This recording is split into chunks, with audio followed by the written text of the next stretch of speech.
These are grim economic times, fellow Tedsters, grim economic times indeed. And so I would like to cheer you up with one of the great, albeit largely unknown, commercial success stories of the past 20 years, comparable in its own very peculiar way to the achievements of Microsoft or Google. And it's an industry which has bucked the current recession with equanimity. I refer to organized crime. Now, organized crime has been around for a very long time, I hear you say, and these would be wise words indeed.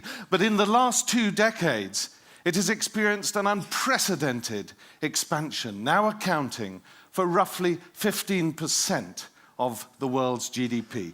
I like to call it the global shadow economy, or McMafia for short. So what triggered this extraordinary growth in cross-border crime? Well, of course, there's globalization, technology, communications, all that stuff, which we'll talk about a little bit later.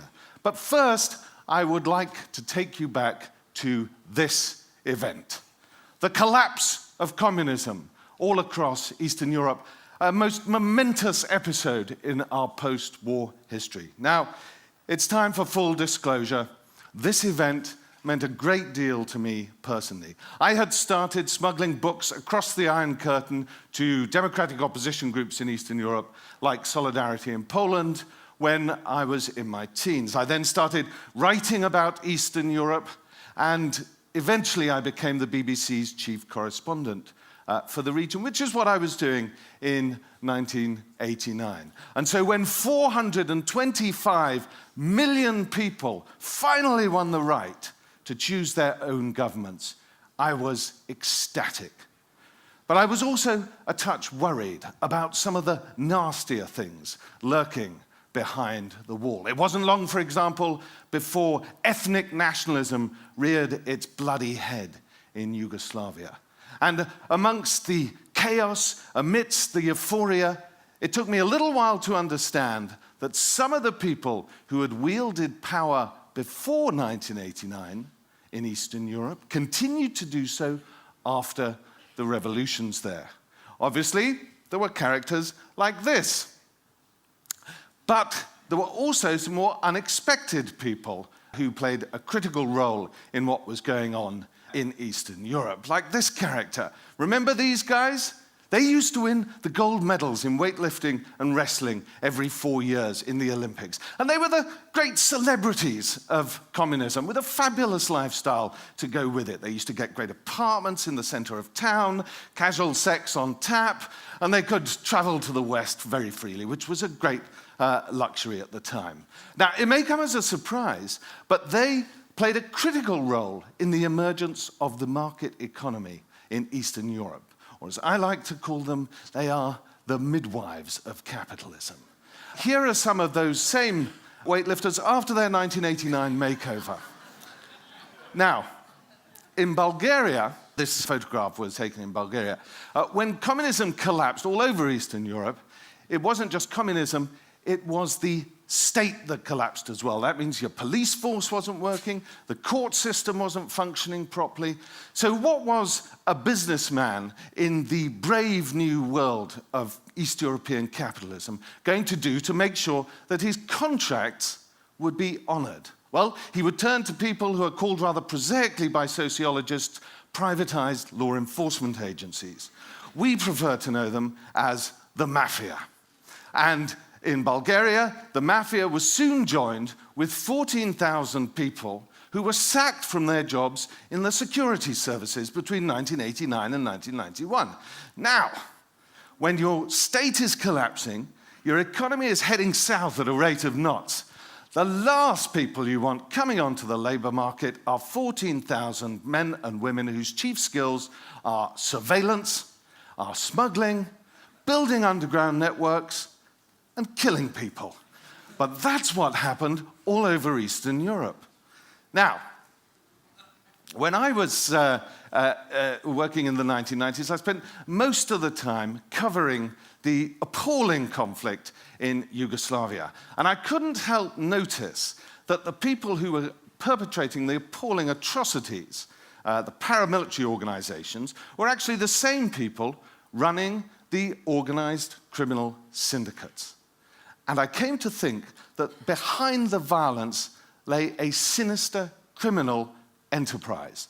And so I resolved to travel around the world examining this global criminal underworld by talking to policemen, by talking to victims, by talking to consumers of illicit goods and services, but above all else, by talking to the gangsters themselves. And the Balkans was a fabulous place to start. Why? Well, of course, there was the issue of law and order collapsing, but also, as they say in the retail trade, it's location, location, location. And what I noticed at the beginning of my research, that the Balkans had turned into a vast transit zone for illicit goods and services coming from all over the world. Heroin, cocaine, women being trafficked into prostitution, and precious minerals. And where were they heading? The European Union, which by now was beginning to reap the benefits of globalization, transforming it into the most affluent consumer market in history, eventually comprising some 500 million people. And a significant minority of those 500 million people like to spend some of their leisure time and spare cash sleeping with prostitutes, sticking 50-euro notes up their nose, and employing illegal migrant labor. Now, organized crime in a globalizing world operates in the same way as any other business. It has zones of production, like Afghanistan and Colombia. It has zones of distribution, like Mexico and the Balkans. And then, of course, it has zones of consumption, like the European Union, Japan, and, of course, the United States. The zones of production and distribution tend to lie in the developing world, and they are often threatened by appalling violence and bloodshed. Take Mexico, for example. 6,000 people killed there in the last 18 months as a direct consequence of the cocaine trade. But what about the Democratic Republic of Congo? Since 1998, 5 million people have died there. It's not a conflict you read about much in the newspapers, but it's the biggest conflict on this planet since the Second World War. And why is it? Because mafias from all around the world cooperate with local paramilitaries in order to seize the supplies of the rich mineral resources of the region. In the year 2000, 80% of the world's coltan was sourced to the killing fields of the Eastern Democratic Republic of Congo. Now, coltan you will find in almost every mobile phone, almost every laptop, and games console. The Congolese warlords were selling this stuff to the mafia in exchange for weapons, and the mafia would then sell it on to Western markets. And it is this Western desire to consume that is the primary driver of international organized crime. Now, let me show you some of my friends in action, caught conveniently on film by the Italian police, and smuggling duty-not-paid cigarettes. Now, cigarettes at the factory gate are very cheap. The European Union then imposes the highest taxes on them in the world, so if you can smuggle them into the EU, there are very handsome profits to be made. And I want to show you this to demonstrate the type of resources available to these groups. This boat is worth 1 million euros when it's new, and it's the fastest thing on European waters. From 1994, for 7 years, 20 of these boats made the trip across the Adriatic from Montenegro to Italy every single night. And as a consequence of this trade, Britain alone lost $8 billion in revenue. And instead, that money went to underwrite the wars in Yugoslavia and line the pockets of unscrupulous individuals. Now, Italian police, when this trade started, had just 2 boats which could go at the same speed. And this is very important because the only way you can catch these guys is if they run out of gas. Sometimes the gangsters would bring with them women being trafficked into prostitution, and if the police intervened, they would hurl the women into the sea so that the police had to go and save them from drowning rather than chasing the bad guys. So I have shown you this to demonstrate how many boats, how many vessels it takes to catch one of these guys. And the answer is 6 vessels. And remember, 20 of these speedboats were coming across the Adriatic every single night. So what were these guys doing with all the money they were making? Well, this is where we come to globalization. Because that was not just the deregulation of global trade, it was the liberalization of international financial markets. And boy, did that make it easy for the money launderers. The last 2 decades have been the champagne era for dirty lucre. In the 1990s, we saw financial centers around the world competing for their business, and there was simply no effective mechanism to prevent money laundering.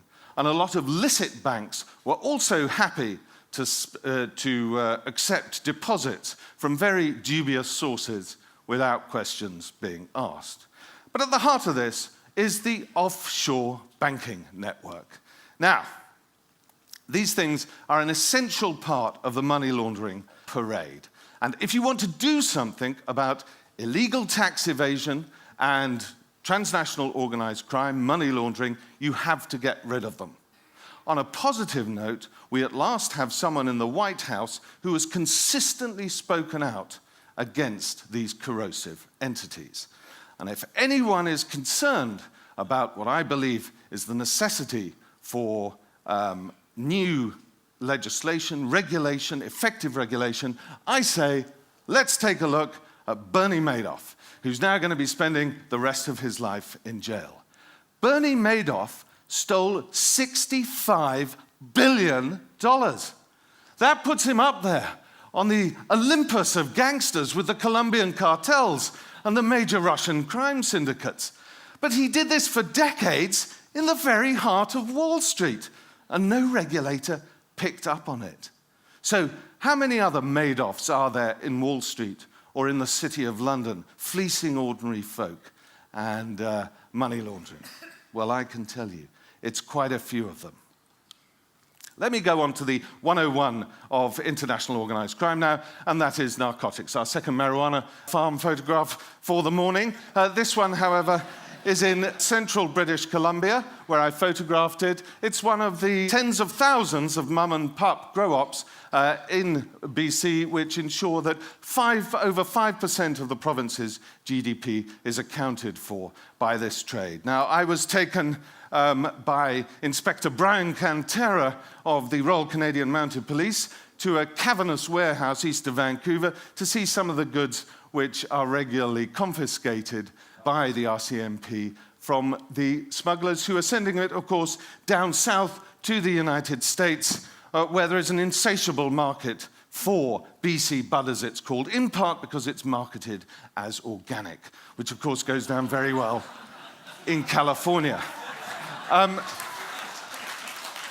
Now, even by the police's admission, this makes not a dent in the profits, really, of the major exporters. Since the beginning of globalization, the global narcotics market has expanded enormously. There has, however, been no concomitant increase in the resources available to police forces. This, however, may all be about to change, because something very strange is going on. The United Nations recognized earlier this, it was last month actually, that Canada has become a key area of distribution and production of ecstasy and other synthetic drugs. Interestingly, the market share of heroin and cocaine is going down because the pills are getting ever better at reproducing their highs. Now, that is a game changer because it shifts production away from the developing world and into the Western world. And when that happens, it is a trend which is set to overwhelm our policing capacity in the West. The drugs policy, which we've had in place for 40 years, is long overdue for a very serious rethink, in my opinion. Now, the recession. Well, organized crime has already adapted very well to the recession. Not surprising, the most opportunistic industry in the whole world, and it has no rules to its regulatory system. except, of course, it has two business risks: arrest by law enforcement, which is frankly the least of their worries, and competition from other groups, i.e. a bullet in the back of their head. What they've done is they've shifted their operations. People don't smoke as much dope or visit prostitutes quite so frequently during a recession. And so instead, they have invaded financial and corporate crime in a big way, but above all, two sectors, and that is counterfeit goods and cybercrime. And it's been terribly successful. I would like to introduce you to Mr. Pringle, or perhaps I should say, more accurately, Senor Pringle. I was introduced to this bit of kit by a Brazilian cybercriminal. We sat in a car on the Avenue Paulista in São Paulo together, hooked it up to my laptop, and within about 5 minutes, he had penetrated the computer security system of a major Brazilian bank.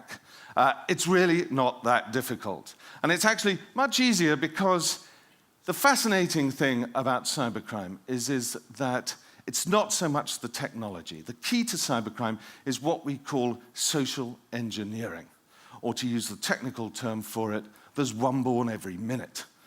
You would not believe how easy it is to persuade people to do things with their computers which are objectively not in their interests.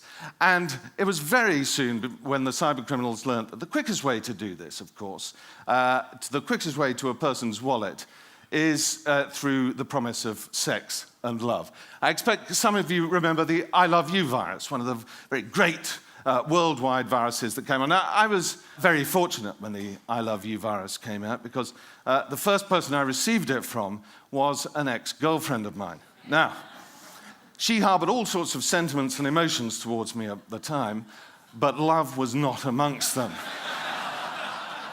And so, as soon as I saw this drop into my inbox, I dispatched it hastily to the recycle bin and spared myself a very nasty infection. So, cybercrime, do watch out for it. One thing we do know that the internet is doing is the internet is assisting these guys. These are mosquitoes who carry the malarial parasite which infests our blood when the mozzie has had a free meal at our expense. Now, artesunate is a very effective drug at destroying the parasite in the early days of infection. But over the past year or so, researchers in Cambodia have discovered that what's happening is the malarial parasite is developing a resistance. And they fear the reason why it's developing a resistance is because Cambodians can't afford the drugs on the commercial market, and so they buy it from the internet. And these pills contain only low doses of the active ingredient, which is why the parasite is beginning to develop a resistance. The reason I say this is because we have to know that organized crime impacts all sorts of areas of our lives. You don't have to sleep with prostitutes or take drugs in order to have a relationship with organized crime. They affect our bank accounts, they affect our communications, our pension funds, they even affect the food that we eat and our governance. This is no longer an issue of Sicilians from Palermo and New York. There's no romance involved with gangsters in the 21st century. This is a mighty industry, and it creates instability and violence wherever it goes. It is a major economic force, and we need to take it very, very seriously. It's been a privilege talking to you. Thank you very much.